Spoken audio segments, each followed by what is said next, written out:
Mercy Mission Hospital in Eldama Ravine, Baringo County is full to capacity. Its beds can take no more, but patients are still streaming in nonetheless. We're seeing patients from as far as Baringo County, parts of Elgeyo Marakwet, parts of Uasin Gishu, parts of Nakuru County, and parts of, or I think most of West Pokot. It's one of the few facilities whose nurses are at work. Every other public facility around has been paralyzed by the ongoing nurses' strike. The hospital, unable to turn patients away, has been forced to have others on the floor. Wards that were built for 60 patients now accommodating up to 110. So when you have to see 3 patients, it's different than you have to see 300 patients. So you can't give so much time to every patient because you must be wary about many things. Joyce Kamen expects her first child. She sold her possessions to come here, if only to have a midwife attend to her. In Mombasa, Coast General Hospital's corridors and waiting benches remain empty.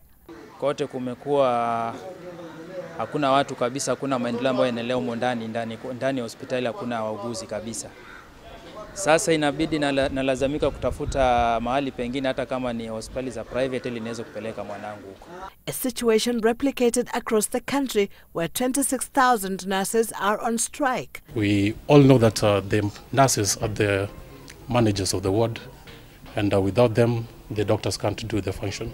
There is no truce in sight yet. For nearly a month, negotiations with the Ministry of Health and Council of Governors have borne no fruit, the government urging the nurses to renegotiate their collective bargaining agreement, but claiming their action to call off the strike in December was an act of good faith, which both the national and county governments have abused. The nurses' union vows to stay put as patients wallow in misery.